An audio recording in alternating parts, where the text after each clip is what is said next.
Hi, my name is Maja Simonsen and I'm an actor. I grew up in the countryside in Denmark, and it's a very small town. There wasn't exactly like any actors from there or anything that you could sort of look up to and follow that path.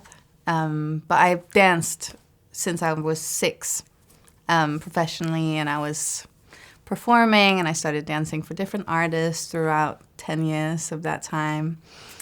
So I always loved performing, but there wasn't really a definitive moment when I wanted to be an actor.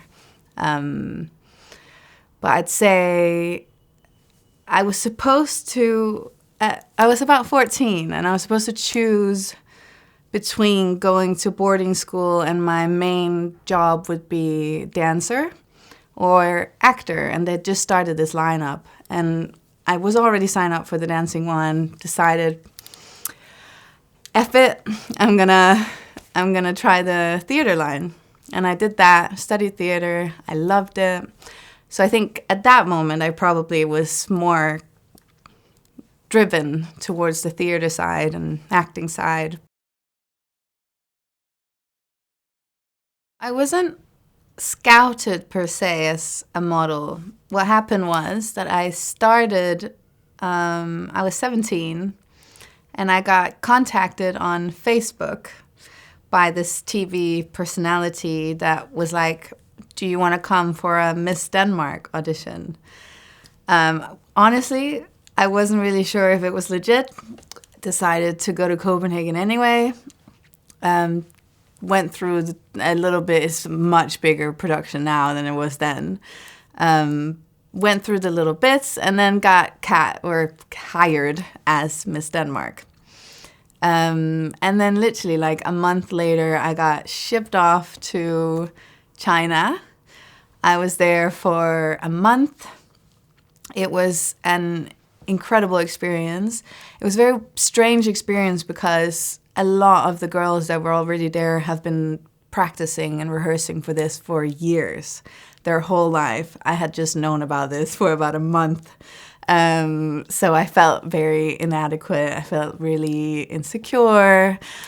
I looked up to them a lot. I did my best. What can you do? And then I left China and I went back to Denmark. And when I came back, the woman who helped me or casted me for Miss Denmark, Lisa, she suggested that I should be a model. And I was in between school. I was waiting like 4 more months or something before I could study. So I was like, why not? We'll try it. So I contacted a couple of modeling agencies. I met with them both, and then I chose one of them, and I'm actually still with them today. And as soon as I signed with them, they sent me straight to Milan. That's usually where you send models first. They're very good with new faces and when you just start and you're young. And there's a lot of those kind of clients that are more friendly towards you not knowing everything and the camera and your angles and all that stuff you learn over experience and time.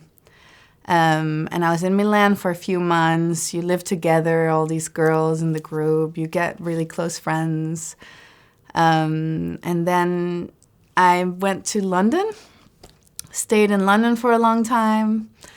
And throughout, the last 10 years, I've been living in New York, in LA, in London, in Athens at some point. But yeah, so I sort of got scouted, but not for modeling, and then I got signed. So what I've learned in my years of modeling, I would say, is I have gained more confidence, resilience. I'm patient.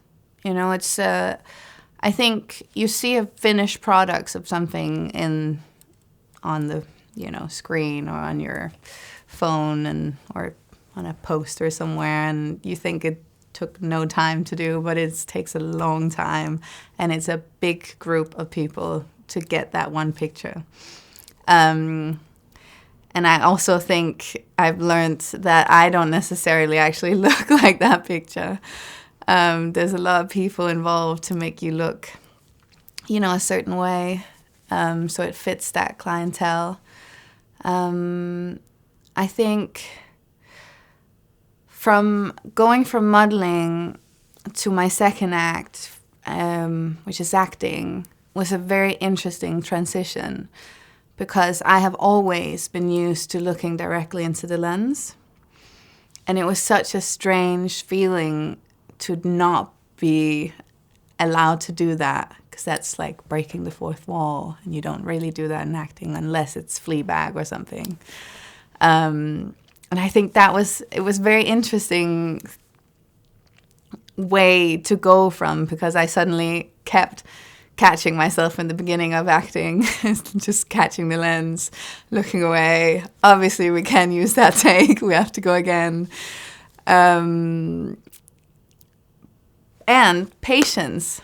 Patience in acting have I learned, because there's patience in modeling and then there's patience in acting. And that's not just patience on set, because you can sit for like 5-6 hours and realize we didn't even make it to your scene, and you can sit fully dressed in your costume. You've come at 4 a.m. and they're like, we didn't have time to shoot your stuff. Come back tomorrow or another day. Where with modeling, we usually do we have to finish it that day, because then you're moving on to another shoot. But yes, good. Confidence. Also, not confidence. It's very tricky, because you are obviously like getting older. You gain this more confidence, but then you also suddenly, you have the new generation coming, and you suddenly, you realize that that's not you anymore. You're a different part of this generation, and suddenly people asking me advice for modeling, for acting, and it's a very humbling experience to be the advice giver, because I still don't think I know anything at all. So my transition from modeling to acting, it came as a very big surprise to me, because I have, from a young age, been very lucky to be given opportunities, and they've been in front of me, and I've grabbed it, and I've gone. I honestly thought that was going to be the exact same for modeling, or for acting. I thought that I would go to an agency and say, hey, I want to be an actress, put me in this film, and that would just happen, which it does not. And I've reached out to many different acting agencies, maybe like 19, 20 at the time. And I was lucky to have meetings. I had the meetings, and they, tried to send me tapes and auditions and stuff. And it was all very new to me. I haven't done it before. And I'd send stuff back, and, looking back at it now, it was very poorly, which is also acting. You get better at it. You get better at modeling. It's a craft. You're just very rarely very good at it straight away. And then I realized that I actually had to make a stop to my modeling career, because I wasn't very good at saying no to modeling jobs, because it just kept coming in, and then I literally didn't have any time to prioritize acting, which you really, really need to do. It really is 1 in a million luck of chance. So I stopped modeling. You also have to say stop to your income, stop to, safety, all that kind of stuff. And it wasn't until I stopped and I showed these acting agents, because everybody wants to be an actor. Not everybody. Maybe not you. A lot of people wants to be an actor. And it's very hard to get an agent. It's very hard to get a job. It's very hard. Like, there's a lot of talented people out there. There's a lot of driven people. A lot of times it really is just about luck. It's about the right time. It's about the right moment.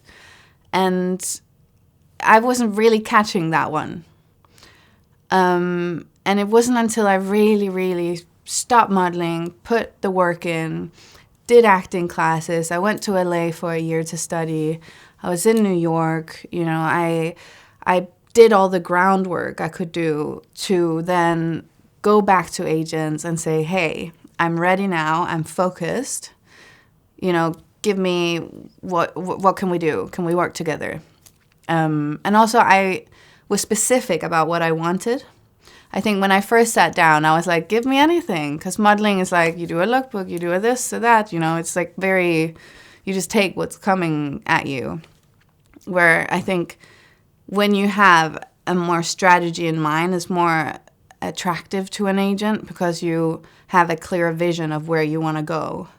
And then you can work on that together as a team and get to that point, hopefully. Benefits of working as a freelance are that you have a very clear schedule a lot of the times. It's not a 9 to 5, you know, it depends on also what kind of personality you are, if you need that kind of stability or not. I have always loved, you know, being on set sometimes 18 hours and then having 3 days off. There's other benefits is that, you know, sometimes it can pay really well. Sometimes it doesn't. You know, it's a little bit of a gamble. That's the negatives of it. The challenges to be a freelance is, of course, you don't know when your next job is coming in. There's not that sense of stability. You don't have security. You know, just basic life things like I'm trying to organize a holiday with my family in 3 months. And because you need that job and you need those money, you don't really feel like you can book yourself out that time. So a lot of times it's hard to agree or say yes to anything that's like in the future. And that has also made me miss out on a lot of holidays and a lot of time with my family that I could have had. But growing up and getting a bit older, I'm starting to prioritize more. Also, a trick to the universe is sometimes when I book a flight ticket, I actually get a job. So sometimes you just need that holiday with your family. Maybe you're going to have to cancel it. Unfortunately, your family already knows you and knows that that's a possibility. I have had, you know, sometimes a bit arguments, or not arguments, but conflictions with friends because we've booked a holiday and I haven't been able to go. And, you know, it's as hard for me to say no to that as it is to say no to a job that, you know, you basically like you give your soul to get. But I wouldn't ever change. I don't want 9 to 5. I don't want stability. I think I thrive a lot in chaos and in you know, in what's next. It drives me. So for me personally, that is freelance is great. My journey as an actor is probably very similar to a lot of other people's journey as an actor. You sort of sign with your agency, you audition, you maybe book it. A lot of times in the beginning, it's for roles that are for one scene in a show or one scene with this famous actor. But you know, you're not getting the opportunity to do like a full scope of a series or of a film. But it's very good, honestly, because you learn a lot.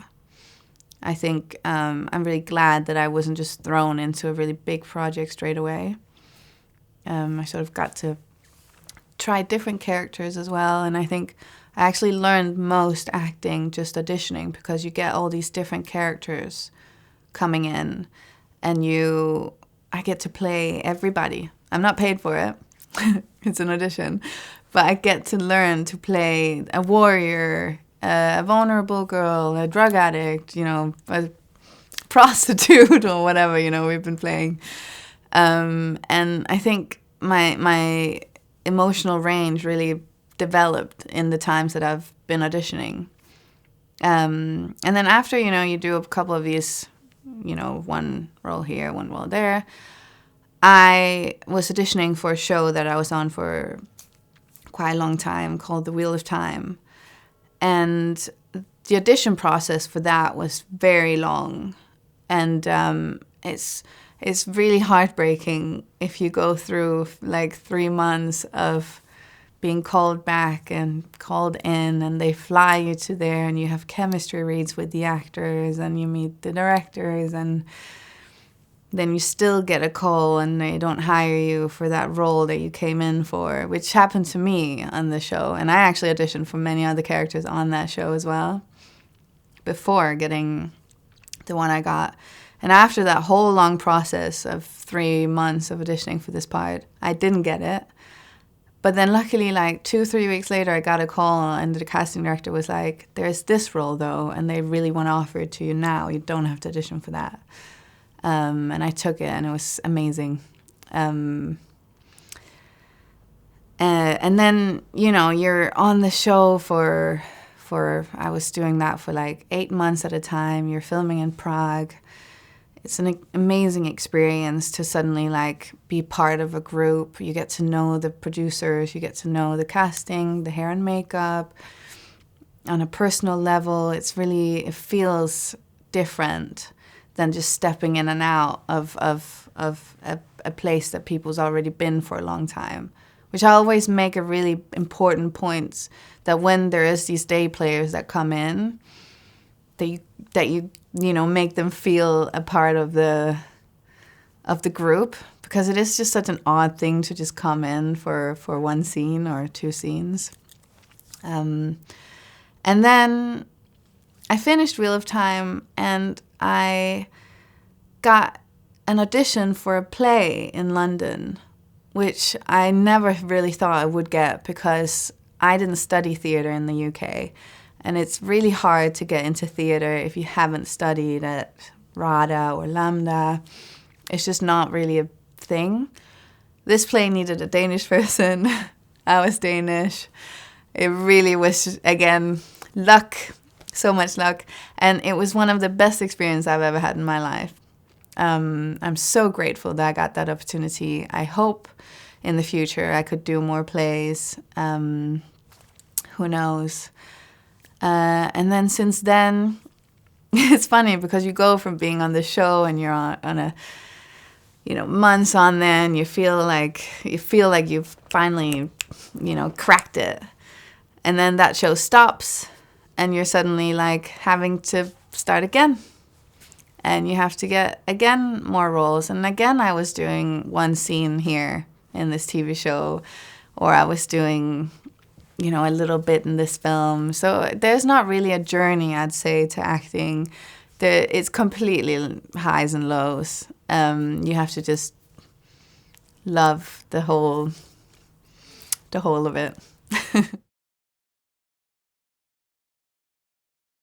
My thoughts on AI are a little bit tricky, which I assume a lot of people, it's the same, because we benefit from a lot of AI and we happily take it, but when it then affects our industry or us, we don't like it. And that's the same case for me.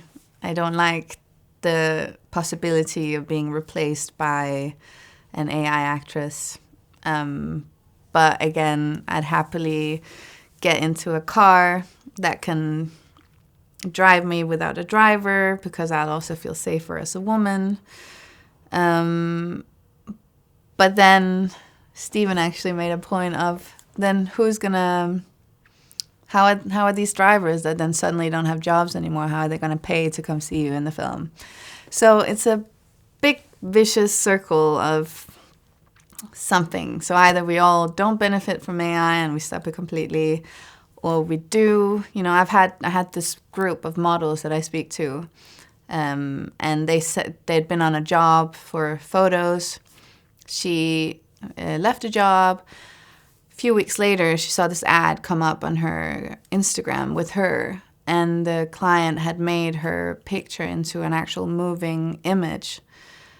And, she was contacting us and consulting us and like, what should I do? Should I ask my agent? Because it's suddenly you're seeing your own image being used as a video that you didn't actually do or consent to.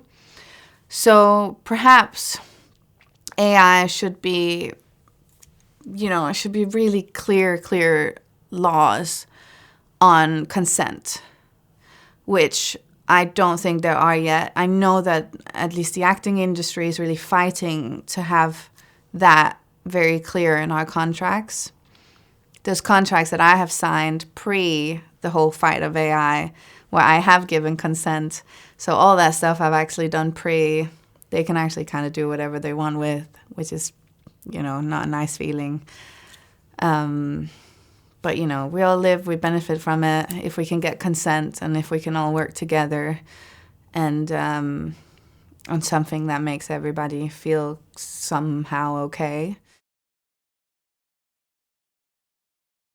My advice to young creatives is keep learning. Don't be egocentric. Don't think you know better. Always have an open mind. Be kind. Just believe in yourself. Keep pushing. Keep wanting advice. I'm so far from like not wanting advice from everybody.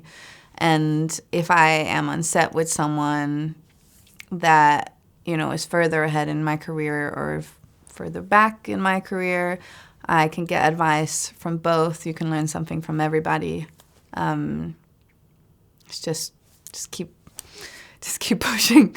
You might get there, you might not, but just